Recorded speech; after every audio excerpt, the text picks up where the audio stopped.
오늘은 태풍도 물러가고 더위도 약간 꺾인 듯한 느낌. 실제로 한 1, 2도 정도 내려간 것 같은데 그런 느낌입니다.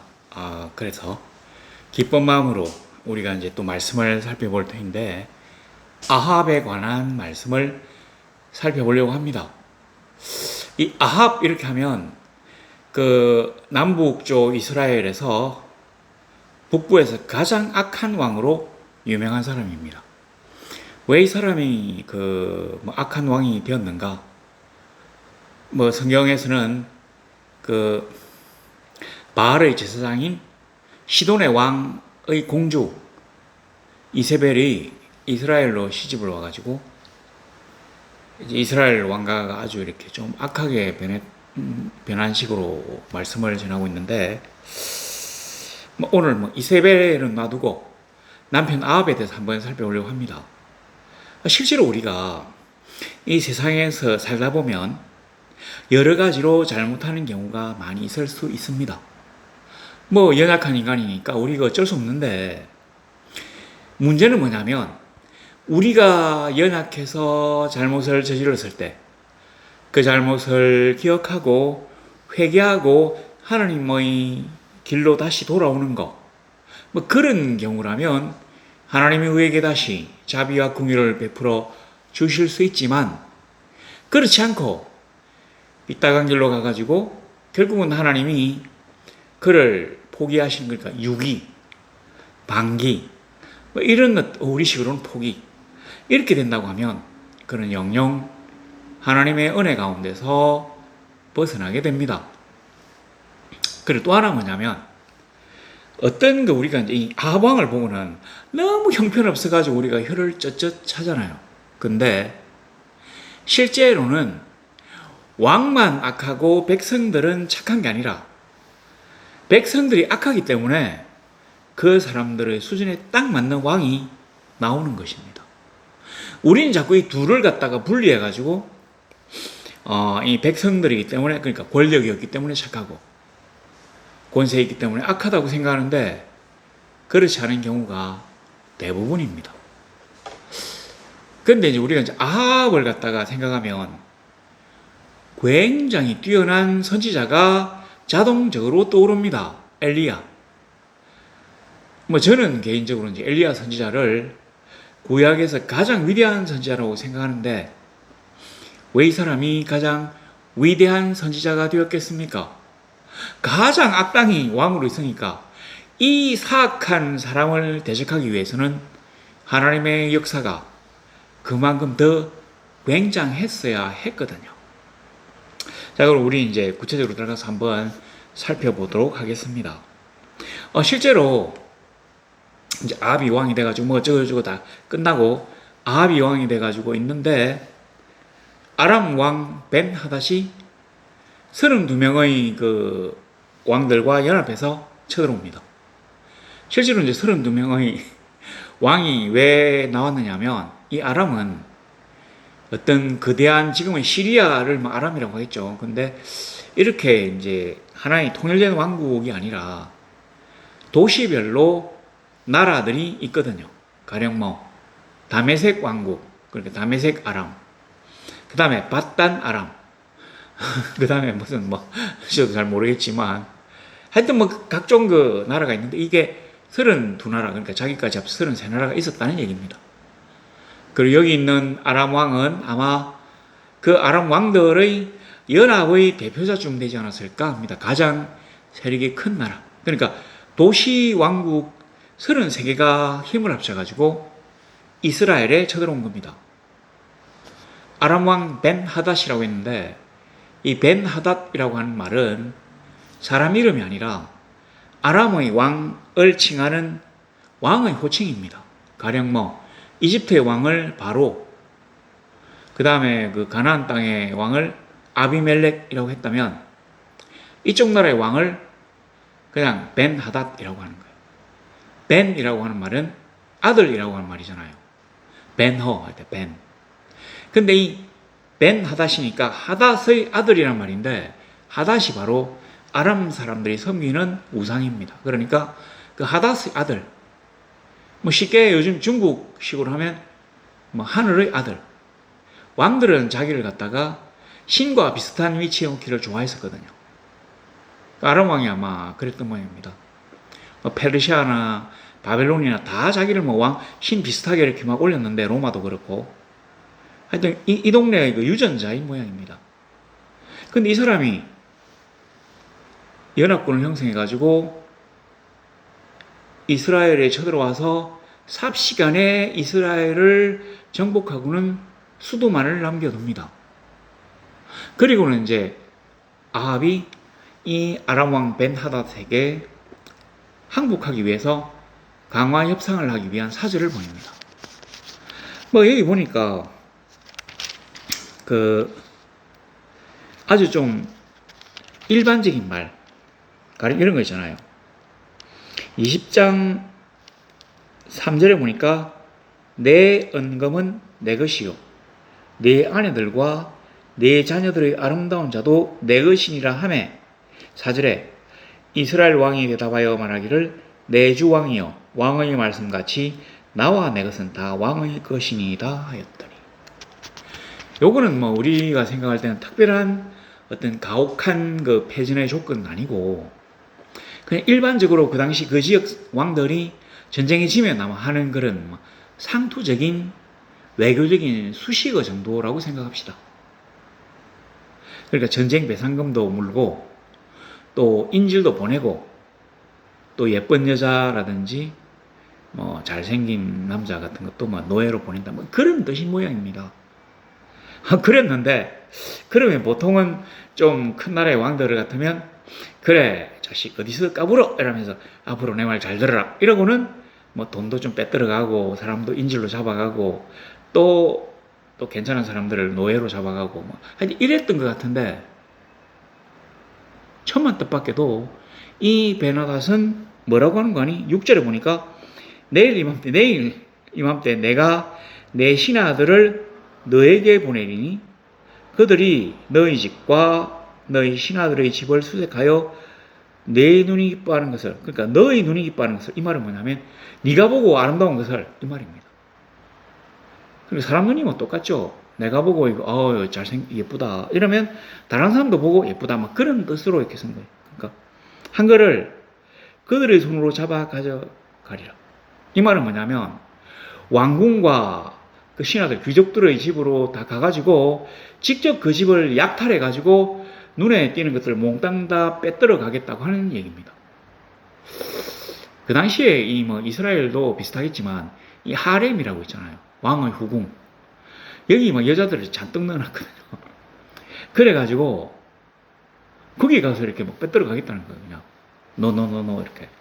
그 다음에 막 금, 은, 보물들.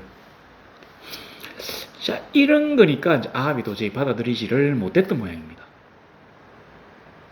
그러니까 이 사람이 도저히 안 되겠다 싶어가지고 이스라엘의 장로들을 불러 모았어요. 베나닷이 이제 이렇게 항복 조건을 내걸었는데 내가 도저히 이거는 못 들어주겠더라. 어떻게 하면 좋겠냐? 왜 물어봤겠습니까? 지금 수도가 포위되어 있는 상황에서 전쟁을 하려고 하면 백성들의 지지가 필요하거든요. 백성들의 대표자가 장로들이에요. 장로들. 그러니까 우리로 치면 뭐 교회 장로 이런 직분이 아니라 그 집안에 제일 나이 많고 가장 그러니까 시족장이었다는 거죠. 시족장들. 뭐 김씨 족장, 박씨 족장, 뭐 홍씨 족장, 이씨 족장 이런 식의 족장들을 다 불러가지고 좀 어떻게 해달라고 요청한 겁니다. 그러니까 이 그 장로들이 들어보니까 너무 화가 나죠. 자기들도 너무 자기를 우습게 생각할 뿐만 아니라 거기 뭐 신하들이라고 하는 게 바로 이 족장들 얘기도 될 수 있거든요. 그 사마리아 성을 갖다 약탈하겠다고 하니까 가진 게 많은 이들도 결국은 전쟁을 시기 시작합니다. 하자. 그러면 전쟁을 어떻게 시작할까? 이때 이제 하나님이 선지자를 보내가지고 어떻게 하라고 말씀을 해주셔요. 뭐 귀족 소년들을 불러가지고 전쟁을 쭉 있는데 기적적으로 아람 군대가 패합니다. 기사회생했어요. 이스라엘 사람들이. 얼마나 기뻤겠습니까? 자, 그랬는데 이 선지자가 또 얘기를 합니다. 지금 기뻐할 때가 아니다. 내년에 또 쳐들어올 거다. 아니, 그렇게 크게 패했는데 또 쳐들어온다고요? 반드시 온다. 자, 아람 왕궁에서는 뭐라고 하는 거 아니? 우리가 이번 전쟁에 진 거는 두 가지 때문이다. 뭔데? 그러니까 이제 그 참모들이 막 얘기를 해요. 첫 번째는 우리가 전쟁터를 잘못 잡았다. 그 여호와는 산의 신인데 그 사마리아라고 이제 산지에 있거든요. 그 산에서 싸우니까 당연히 질 수밖에 없다. 그러니까 다음에는 평야에서 싸우자. 평지에서 싸우면 여호와가 힘을 발휘하지 못할 거니까 우리 이길 수 있다. 또 하나는 우리가 연합국을 갖다가 동원해가지고 전쟁을 하니까 이 지휘 체계가 분산돼가지고 진짜로 이게 거슬린다. 전쟁에 매우 비효율적이다. 이제는 왕제 다 폐지하고 그 도시들을 갖다 전부 다 우리의 나라 안으로 집어넣어가지고 총독들을 보내가지고 군대를 갖다 일사불란하게 왕의 어떤 이 지휘 안에 집어넣자. 그러면 이긴다. 이 두 가지를 제시했던 것 같습니다. 근데 놀랍게도 또 졌어요. 엄청나게 많은 군대가 쓰러지고 아람 왕이 아합에게 포로가 되었습니다. 이게 이제 엄청나게 많은 그 내용이기 때문에 뭐 넘어가는데, 자, 그런데 이 아람 왕이 신하들이 머리가 참 좋아요. 뭐라고 꾀를 내는 거 아니? 여호와 하나님을 섬기는 이 이스라엘 왕들이 우리들이나 이방의 왕들보다는 좀 자비롭다. 그러니까 옷을 잡아 찢고 신발을 벗고 머리에 막 재를 뒤집어 쓰고 풀어가지고 뭐 이 찢어가지고 뭐 한쪽 머리를 내고 뭐 이래가지고 막 가가지고 엎드려 기가 가가지고 그 아합에게 자비를 요청하면 풀어줄 거다. 이 도저히 해서는 안 되는 행동인데 아합이 풀어줍니다. 얼마나 황당합니까? 하나님의 개입이 없었다면 아합은 지금쯤 왕자리에서 쫓겨났을 수도 있습니다. 그 사마리아 성이 노략질 당해가지고 백성들이 막 죽고 도망가고 흩어져가지고 눈물로 밤을 새웠을 수도 있습니다. 이스라엘이라는 나라 자체가 풍비박산이 되었을 수도 있어요. 그런 어려움을 겪고 자기가 노력한 게 아니라 하나님의 어떤 그 인도 따라 해가지고 이긴 이 사람이 하나님에게 물어보지도 않고 자기 멋대로 이 사람들을 풀어줍니다. 뭐 보면 우리 아버지가 당신 아버지가 한 것처럼 다마스커스에 또 당신을 위해서 거리를 만들고 말도 안 되는 이상한 소리 해줘도 그만 안 해줘도 그만 이런 쓸데없는 몇 가지 약속을 받고는 풀어줘요. 자기가 마치 옛날에 다윗 왕이나 되는 것처럼 아주 막 기재등등해가지고 풀어줍니다. 요즘 말로 하면 자기가 대인배라는 걸 보여주려고 풀어줬는지도 모르겠습니다. 그러니까 하나님이 또 뭐라고 하십니까? 선지자를 보내가지고 두드리 패고 이런 것도 있는데 삭생양하고 내가 왜 네 멋대로 아람 왕을 풀어주느냐? 내가 멸하기로 한 그 사람을 네가 풀어줬기 때문에 이제 너희 목숨으로 그 인간의 목숨을 대신하게 할 것이고 너희 백성들로 그 백성들 아람인들을 대신하게 할 거다. 대신해서 죽일 거다는 얘기입니다. 그리고 나니까 20장 43절에 보세요. 이스라엘 왕이 근심하고 답답하여 그의 왕궁으로 돌아가려고 사마리아에 이르니라.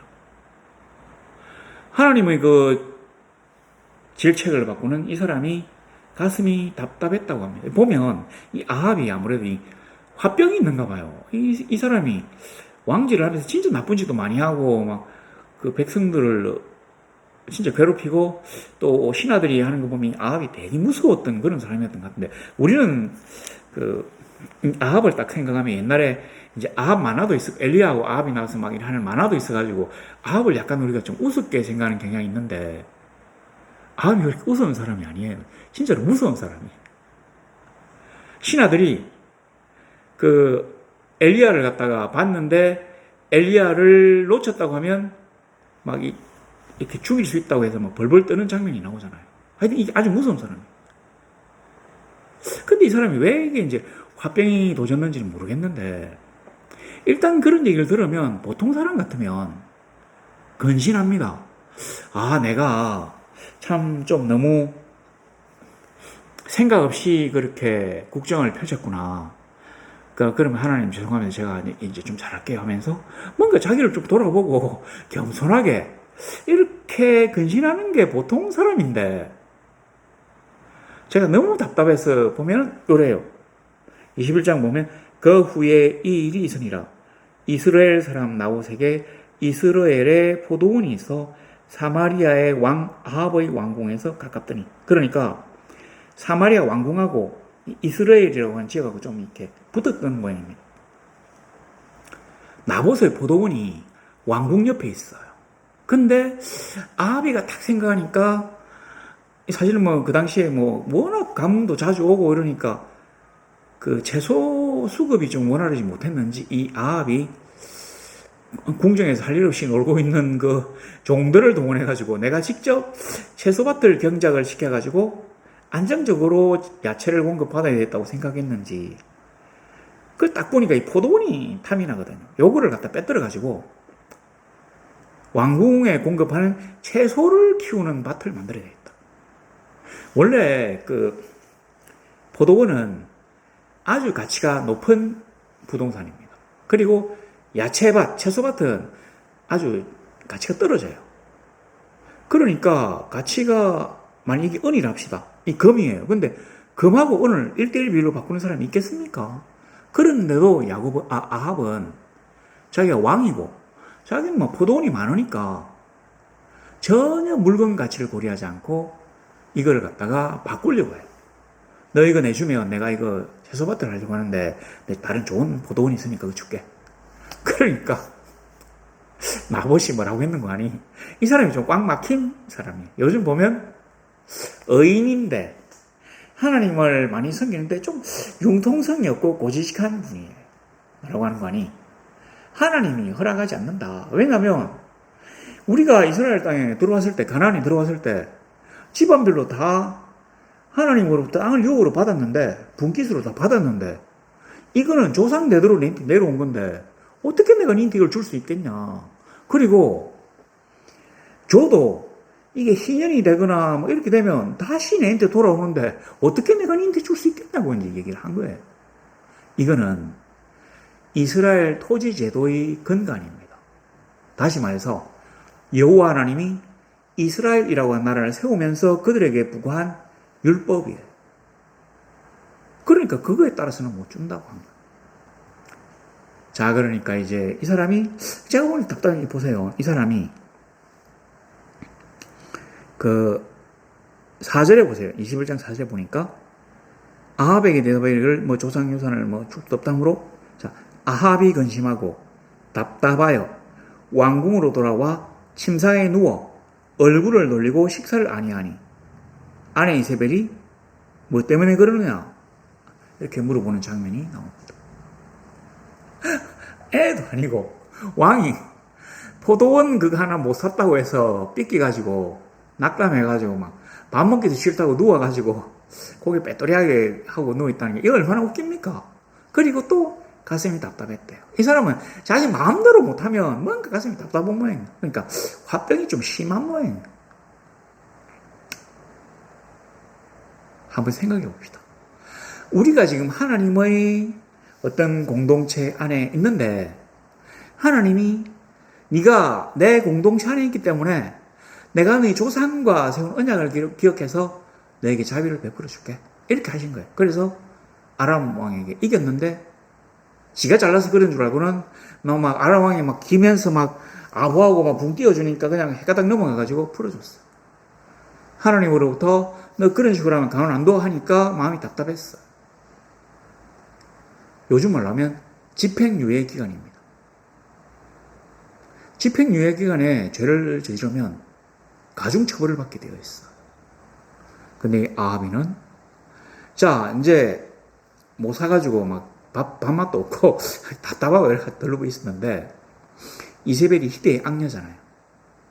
이 여자는 하나님을 안 믿어요. 그러니까 아합이는 뭐 이스라엘 왕이니까 그래도 뭔가 좀 약간 한쪽에서 가슴이 좀 끼꾸맸겠죠. 하나님이 허락을 안 할 거야. 이러니까 뭐 어쩔 수 없지 했는데도 너무 갖고 싶고 이거 어떻게 되냐 이래 있었는데 이세벨은 하나님 전혀 뭐 생각지도 않으니까 뭐 그게 못 돼가지고 내가 계책을 하나 해줄게 해가지고는 여기 보면 그 나봇이 신성 모독 하나님도 모독하고 그 다음에 아합 왕도 모독했다고 하는 거짓 증인들을 내세워가지고 나봇을 쳐 죽이게 만듭니다. 돌로. 원래 이제 왕을 모독하는 사람은 뭐 쳐 죽이지 않는데 하나님을 모독하는 사람은 쳐 죽이게 돼 있는가 봐요. 자, 그랬는데 나봇이 돌에 맞아 죽었나이다 14절에 있죠. 그리고 15절에 보면 맞아 죽었다함을 듣고 일어나 나봇이 돈으로 바꾸어 주기를 싫어하던 나봇의 포도원을 차지하소서. 나봇이 살아있지 아니하고 죽었나이다. 차지했어요. 사람이 이렇게 단순할 수도 있는지 바보 천치인지. 근데 여기 잘 보면 나봇이 살아있지 아니하고 포도원을 차지할 수가 있는지를 잘 생각해 보세요. 제가 아까 뭐라고 했습니까? 이 나봇이 하나님이 율법으로 우리 집안 대대로 이 땅을 상속하게 하려고 주신 땅인데 내가 너에게 줄 수 없다 이러면 하나님의 법을 어기는 거라고 했는데 어떨 때 이 아합이 차지할 수 있겠습니까? 아무도 이 땅을 갖다가 물려받을 수 없을 때잖아요. 그러니까 나봇뿐만 아니라 나봇의 자식들, 나봇의 일가 친척들을 다 때려 죽었다는 얘기입니다. 그래야 이 땅을 물려받을 사람이 없거든요. 원래 그 하나님은 이거 진짜 굉장히 중요하게 생각하시기 때문에 나봇이 죽으면 자식들에게, 자식이 없으면 형이나 동생, 없으면 뭐 삼촌, 사촌, 오촌, 육촌, 칠촌, 팔촌에게 쫙 주도록 되어 있습니다. 그리고 나중에 혹시라도 뭐 이렇게 어떻게 이제 자손이 이렇게 뭐 하나 만들어지면 돌려주도록 되어 있어요. 뭐 그런 거. 제가 말씀드리기엔 좀 그런데. 그러니까 싹 다 죽여야 이 땅을 왕이 뺏을 수 있습니다. 한 집안 자체를 멸무시켰다는 얘기입니다. 얼마나 악합니까? 게다가 하나님의 이름과 하나님의 율법을 위하여 그에게 팔지 못했던 건데 오히려 뒤집어 씌워가지고 그가 여호와를 모독했다고 신성 모독의 죄를 저질렀다고 거짓 증거해가지고 십계명에 거짓 증거하지 말라, 이웃의 것을 탐내지 말라 다 했잖아요. 이런 사람이 십계명은 요즘 말로 뭐 헌법입니다. 그 10개밖에 안 되거든요. 그런데 그 다음에 여호와의 이름을 사용해서 그를 죽였기 때문에 여호와의 이름을 망령되이 일컬었어. 이 몇 개를 지금 어긴 겁니까?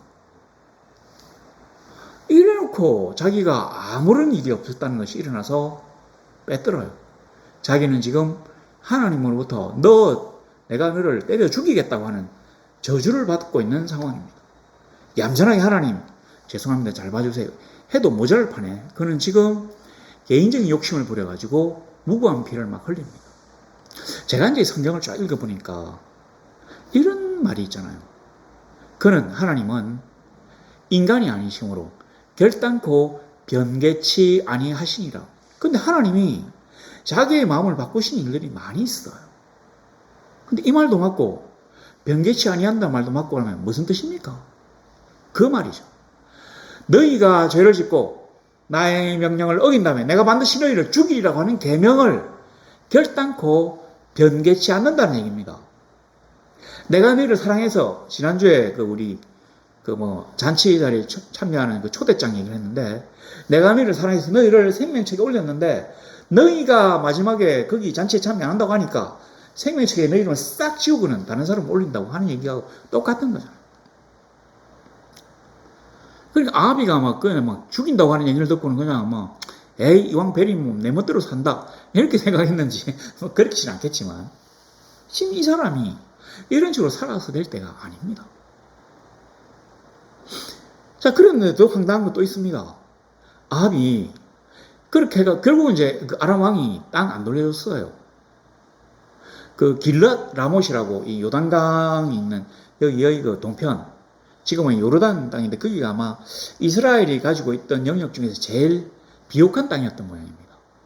그러니까 뭐 옛날에 그 바산의 암소 나오고 진짜 비옥한 땅, 풀도 많아가지고 그 소들이 그 풀을 뜯으면 비옥하다. 그래서 바산의 암소가 아주 그 질 좋은 소고 뭐 또 풍요와 뭐 부귀를 상징하는 뭐 그런 어떤 상징이 된 것 같은데, 그 길랏 라못 땅을 이 아합이도 그러지만 아합이 저 아버지가 뺏으려고 진짜 노력을 많이 했거든요.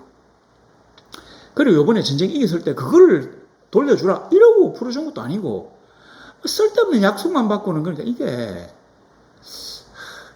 뭐 우리 잘 알겠지만 나라와 나라 사이에 조약이라고 뭐 종이 쪼가리에 뭐 도장 찍어봐야 아무 소용이 없어요. 힘이 없다면. 지가 힘이 있는 게 아니라 하나님이 그의 힘이 되시는데, 그 하나님을 떠나서 그가 여전히 힘을 발휘할 수 있다고 생각한 게 이제 잘못이긴 한데, 뭐 그래가지고 길랏 라못 빼들어 가잖아요. 그런데 그 앞에 엘리야가 또 나옵니다. 뭐라고 하는 거 아니? 나봇을 때려 죽였다는 얘기를 듣고는 딱 와가지고 나봇이 죽은 곳에서 개들이 너희 피를 핥게 될 거다. 너희 집안을 내가지고 막 멸문을 시키겠다고 막 저주를 퍼붓고 갑니다. 엘리야가 자기 마음대로 저주를 한 게 아니에요. 하나님이 엘리야를 시켜가지고 그에게 저주를 하게 하신 것입니다. 제가 조금 전에 아합이 엄청나게 무서운 사람이라고 했잖아요. 엘리야는 얼마나 무서웠겠습니까? 근데 그까지 가가지고 막 얘기하고는 갈 수 있는. 제가 그래서 엘리야를 좋아해요. 굉장한 세상의 그 부정과 부조리, 부패한 권력이 도저히 미치지 못하는 위대한 하나님의 사람. 우리 모든 그런 그 선지자를 꿈꾸는데 뭐 그냥 그렇고, 자, 그런 얘기를 듣고서도 이제 이 아합이를 죽이려고 하는 천상의 회의가 막 벌어지잖아요. 사탄이가 얘기합니다. 제가 아합이를 꿰어가지고 그로 하여금 전쟁터에 나가가지고 맞아 죽도록 하겠습니다. 그 한번 해봐라. 그래서 사탄이가 막 공작을 꾸미지 않습니까? 그래서 보면 그 시드기야와 300명의 거짓 선지자들이 나와가지고 뭐 왕이 나가면 반드시 이길 거라고 뭐 예언하잖아요. 그리고 시드기야는 뭐 새로 된 뿔 같은 거 들고 와가지고 뭐 이걸로 이긴다고 헛소리를 막 하잖아요. 시드기야가 요즘 보면 그 아주 그 웃기는, 넘어갑시다. 하여튼 뭐 그런 사람이었던 것 같아요.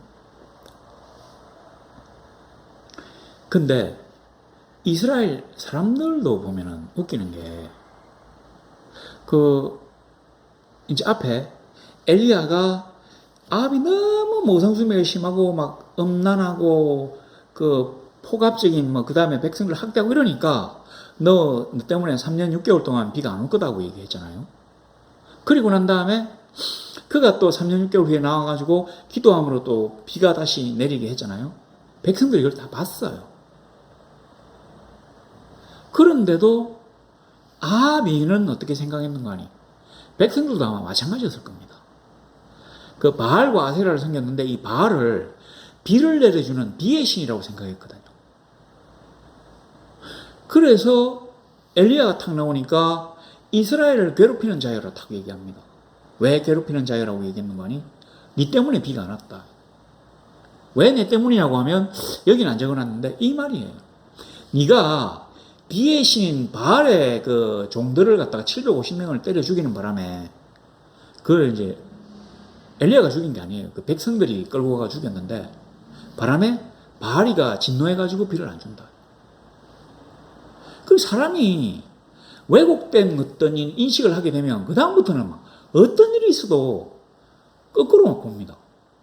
우리가 생각할 때는 도저히 저래 갖고는 안 될 텐데 라고 할 때도 이 사람은 기상천외한 생각을 하면서 남 탓을 막 하고, 그 다음에 이거는 하나님의 역사인데도 원래 이 바알의 역사라는 식으로 막 왜곡해가지고, 진짜 희한한 사람이 많아요. 그리고 자기 때문에 지금 자기가 우상을 너무 섬기고, 그 다음에 엄난하고, 그 다음에 또 온 백성들로 우상을 섬기게 하고, 또 막 그들을 학대해서 빼앗고 죽이고, 이런 죄악 때문에 하나님이 벌을 주시는 건데, 넌금스럽게 남보고 이스라엘을 괴롭히는 자요, 이렇게 또 진짜로 황당한 사람인데 아마 아합은 죽을 때까지도 자기가 그렇게 생각했을 겁니다. 뭐 어쨌든 간에 그래가지고 남쪽에 유다의 그 선한 왕, 그 성경에 보면 유다의 선한 왕이 몇 명 나오거든요. 뭐 히스기야도 나오고 뭐 하여튼 그런데 이 여호사밧도 억수로 유명한 선한 왕이래요. 그런데 이 여호사밧이 이 황당한 사람이 아합하고 사돈을 맺었어요. 그래서 그 아합의 딸이 자기 집안으로 시집을 와가지고 자기 집안에 막 남자들 씨를 말리고 이 여자가 왕이 되거든요. 여왕이. 그래가지고 다시 막 쿠데타가 일어나는 그런 장면도 있는데 제가 한번 설교했던 것 같습니다. 여하튼 이런 그 악인과 교류를 해가지고 완전히 이거 좀 웃기는 사람인데 두 왕이 연합을 해가지고 우리가 군대를 연합군을 만들어가지고 길랏 라못을 빼들러 가자.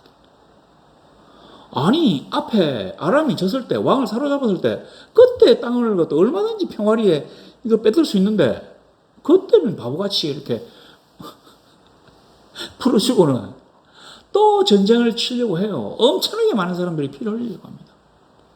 저는 이게 하나님이 이스라엘 왕 아합과 이스라엘 백성들을 한꺼번에 죽이려고 작정하신 거라고 생각해요. 그리고 그 악당과 연혼한 여호사밧의 백성들, 유다 백성들도 죽이려고 하신 거라고 생각해요.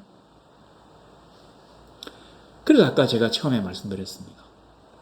아합이 중불나가 지 혼자 나쁜 사람이 아니에요. 백성들이 그렇게 악하기 때문에 그런 왕이 나온 겁니다. 그리고 그렇게 나쁜 왕인데도 지지하기 때문에 반대로 그렇게 나쁜 정치를 계속 받는 거예요. 학도도 받고 우상도 섬기고 돈도 뺏기고 막 전쟁에 나가서 죽고 이렇게. 이스라엘이 얼마나 이 아합 때문에 큰 어려움을 겪었겠습니까? 사마리아를 지배한 전 국토가 한번 아람 군대에 짓밟혔죠. 두 번째로 사마리아 성이 포위가 돼가지고 안에 있는 백성들이 막 굶어 죽을 뻔했겠죠. 잠도 못 자고. 그리고 또 전쟁터에 갔어요. 갔는데 어마무지하게 죽습니다. 뭐 다 생략하지만 이 아합이 머리를 막 굴려요. 뭐라고 굴리느냐면 자기가 이제 하나님과 그러니까 하나님이 자기에게 그 내린 그 저주 있잖아요. 저주의 예언. 이 아람 왕 베나다스를 대신해서 네가 죽을 거다. 이 백성을 대신해서 너그 백성이 죽을 거다. 이 얘기를 듣고 또 엘리야가 나가지고 네가 나보고서의 피를 흘리게 했으니까 걔들이 네 피를 핥을 거다. 이런 얘기를 한 게 이제 생각이 나니까 막상 전쟁 때는 좀 겁이 난 모양입니다. 그래서 여호사밧을 또 꼬셔요. 굳이 왕 두 명이 한꺼번에 나가지고 막 할 필요 있냐. 요번에 보니까 잼보리 그 공동위원장이 5명이던데 왕이 굳이 2명이나 나가지고 사령관직을 수행하면 헷갈린다. 그러니까 네가 사령관이 되고 나는 일반 백성들의 옷으로 바꿔 입고 뒤에서 그냥 이렇게 할게. 그러니까 이제 그 적들의 분노를 갖다가 여호사밧에게 돌려가지고 여호사밧을 죽일 수 있도록 하고 자기는 어떻게 화를 좀 피해가려고 머리를 굴렸는데 우연찮게 그냥 아람 병사가 쏜 화살에 이 사람이 맞았어요. 거기다가 자기가 왕이 아닌 것처럼 하려고 하다 보니까 왕이 입는 그 좀 두껍고 방호력이 좋은 갑옷을 일반 병사들의 복장과 바꿨거든요. 그래가지고 뭐 솔기 사이에 뭐 찔려가지고 그렇게 하루 종일 병거 안에서 막 싸우다가 죽어요. 그리고 그 병거를 씻으러 뭐 갔는데 그게 이제 씻으니까 피하고 물하고 쭉 흩어지니까 그걸 개들이 핥았어요. 우리가 아합이라고 하면 진짜로 악한 왕입니다. 근데 하나님 보세요. 아합이가 뭔가 좀 겸비한 모습을 보이니까 그냥 봐줘요. 너 아람 왕 대신에 너를 죽일 거야 해도 봐줍니다. 그게 3년이나 흘렀잖아요. 전쟁이 없이 3년이나 흘렀다고 하는 기사가 여기 나와 있습니다. 22장 1절에 보면 아람과 이스라엘 사이에 전쟁이 없이 3년을 지냈더라.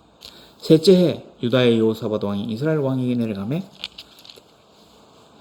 아합도 그렇고 여호사밧도 그렇고 머리를 막 굴립니다. 뭐 왕이니까 그렇겠죠.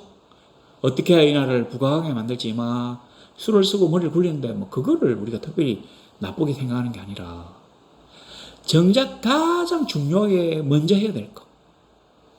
하나님의 백성을 다스리는 하나님 나라의 왕이 하나님을 섬기는 것이 그 나라 유지의 가장 근본인 것을 깨닫지 못했다는 것.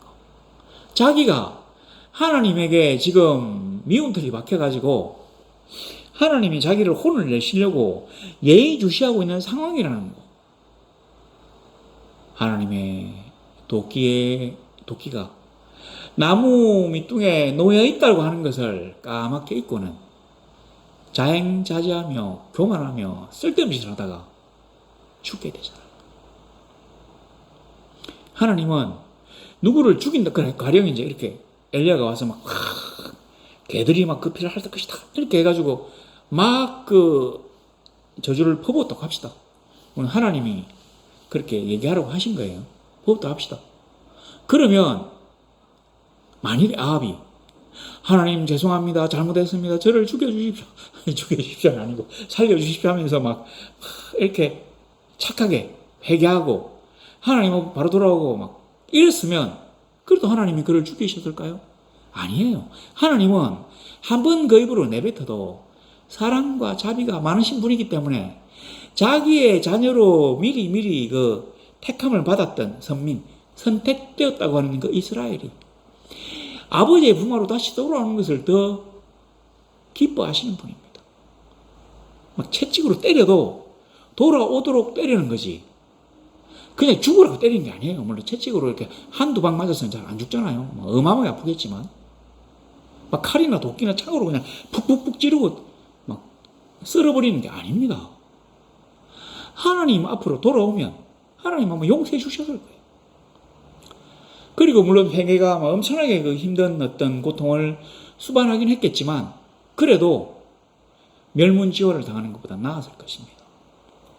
이 이스라엘에는 왕가가 진짜 많아요. 가령 왜냐하면 뭐 너무 군사 반란이 많이 일어나가지고 뭐 왕들이 막 너무 왕조가 너무 많이 바뀌었어요. 우리로 치면 막 김씨, 이씨, 박씨, 홍씨, 강씨, 막 감씨 막 이런 식으로 막 바뀌는 거예요. 석씨 막 이런 식으로. 근데 그 수많은 그 왕조들 중에서 왕가들 중에서 제일 오랫동안 그 왕노릇 한 집안이 3대째 왕노릇 한 이 아합의 오므리 왕조예요. 그러니까 오므리, 아합. 아들 이름 제가 모르겠습니다. 아들 이름 여호사밧이라고 합니다. 하여튼 뭐 이 세 명이 왕이 된 이게 이스라엘에서는 엄청나게 오래 왕노릇 한 거래요. 그러니까 진짜로 자기 집안이 멸문지화가 돼가지고 더 이상 왕이 되지 못한 거 하고 그 다윗 보세요. 그 쓸데없는 짓 해가지고 그냥 막 엄청나게 두드려 맞고 나라가 막 쪼개지고 난리를 쳤지만 그래도 아직까지 자기 후손들이 쫓겨난 나라의 왕이라고 하고 있잖아요. 그거하고 같습니까? 전혀 달라요. 이스라엘 백성들이 그 철없는 엄난한 왕을 따라가서 그냥 우상을 엄난하게 섬기고 막 서로 막 난리를 치니까 지금 보세요. 이스라엘 10지파는 역사에서 사라졌습니다. 우리가 왜 유대인이랍니까? 유대 지파가 전부 다거든요. 유대 왕국이 망하고 포로로 끌려갔던 사람만 다시 돌아왔는데 옛날에 그 아수르에게 망한 이스라엘 10지파는 끌려가가지고 다 혼혈이 돼버렸어요. 그리고는 혼혈이 점점 더 많아져가지고 자기가 하나님의 선택된 백성이라고 하는 생각, 민족적 정체성이 싹 없어져 버렸습니다. 유일하게 남아있던 사람이 그 사마리아 사람들이었는데 요즘 좀 늘었대요. 한 1100몇 명인가 2100명 늘었대요. 근데 이게 이제 너무 작은 마을에서 저거들끼리 막 결혼하다 보니까 건친혼이 많아져가지고 유전 질병이 많아져가지고 이 사람들이 지금 전 세계 인터넷으로 뛰어가지고 저거 마을 사람들하고 결혼하는 막 남자 여자를 막 구한대요. 제가 대학생 때는 160명까지 줄어들었었거든요. 그래 좀 하여튼 뭐 그런데 어떻습니까? 우리가 하나님의 어떤 부름을 받아가지고 교회 안에 있다고 하면 우리가 해야 될 건 뭐냐면 하나님의 법을 지키는 겁니다. 복음은 공짜예요. 구원이 공짜입니다. 거저 얻었으니 거저 주는 겁니다. 그런데 성도의 이름값을 하는 것은 결코 공짜가 아니에요.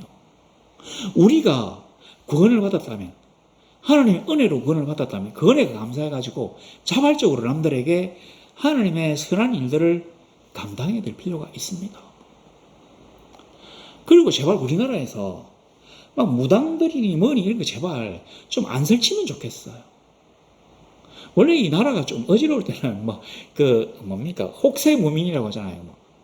그 옛날에 그 대원군 흥선대원군이 1864년도에 딱 집권을 하고 난 다음에 그때 이제 동학 교주 최재우를 잡아가지고 혹세무민한다고 그냥 죽였거든요. 그리고 뭐 제가 보니까 뭐 쓸데없는 뭐 예언을 뭐 예언자가 있다 뭐 어쩌고저쩌고 뭐 어디 뭐 덕주라고 하는 뭐 사람이 뭐 예언을 했다는 둥 뭐 이런 소리를 하는데 제가 그 들어보니까 전혀 뭐 그렇지도 않던데 우리가 자꾸 하나님보다 더 큰 신이 있다고 생각하면 오산입니다. 이 세상에 신은 하나님밖에 없어요. 귀신을 뭐 신이라고 하는 사람이 있는지 모르겠는데 귀신은 사탄의 쫄개예요. 사탄도 하나님의 부하잖아요. 그러니까 하나님의 영역을 넘어설 수가 없는데 왜 그렇게 사람들은 하나님의 품을 넘어서가지고 자꾸 이상한 짓을 하려고 하는지 답답합니다. 우리가 참 그 하나님을 믿고 그리고 그 하나님의 구원에 감사해가지고 그냥 이렇게 우리가 이 세상에 살면서 참 하나님이 우리에게 주신 은혜를 남들에게 이렇게 막 베풀고 그래서 그 은혜가 또 우리에게 돌아오고 이래서 하나님의 나라가 이루어져 가지고 우리가 그 안에서 보호받고 얼마나 좋겠습니까? 그 우리나라 그 국뽕 유튜버들이 맨날 하는 소리 있잖아요. 한국이治安이 뭐 세계에서 제일 좋아가지고 여자 혼자 밤에 밤거리를 걸어도 뭐 안전하다. 뭐 소매치기도 없고 도둑도 없고 뭐 지갑에 떨어져도 뭐 찾아주고 막 그런 자랑만 할 게 아니라 가장 근본을 한번 돌아가 봅시다. 뭔데요? 하나님이 오늘 우리를 이렇게 안전하게 지켜주시고 번영을 주신 것을 감사합니다. 읽어보면 아합이가 그 수도가 포위된 데서 해방된 데 대한 감사는 이런 방구도 없어요. 여기 보니까. 그리고 쓸데없는 짓을 해가지고 결국 죽잖아요. 생각해보세요. 그 아합 왕 그 얼마나 찾기 어렵습니까? 재작년에 자기 수도를 포위해가지고 죽이려고 하던 그 사람을 전쟁을 해가지고 이겨가지고 포로를 잡았으면 뭔가 확실한 조치를 취했어야지. 뭐 지가 굉장하다고 난리 쳤다가 결국 그 땅 찾으러 가서 죽잖아요. 길랏 라못. 이거 이스라엘 왕들이 진짜 많이 쳐들어가거든요. 뺏들려고. 성공 못합니다. 그러니까 우리가 이런 역사에서 교훈을 배우지 못한다면 우리 그냥 막 이 세상에서 그냥 흘러가는 대로 살려고 하는데 아닙니다. 역사를 주재하시는 하나님은 그 옛날 이스라엘에서뿐만 아니라 아람에서뿐만 아니라 오늘 지금 이 한반도에서도 역사를 주재하시는 분인 것을 우리가 알아야 합니다. 엘리야와 아합의 시대에 그 놀라운 역사를 일으키셨던 성령께서 오늘 우리에게 역사를 일으키시지 않겠나요? 우리가 하나님에게 집중한다면 그는 우리를 향하여 더 크고 아름다운 일들로 보여주시며 지키실 것입니다. 그렇게 살아가는 우리 성도들이 되시기를 우리 주 예수 그리스도 이름으로 소망합니다.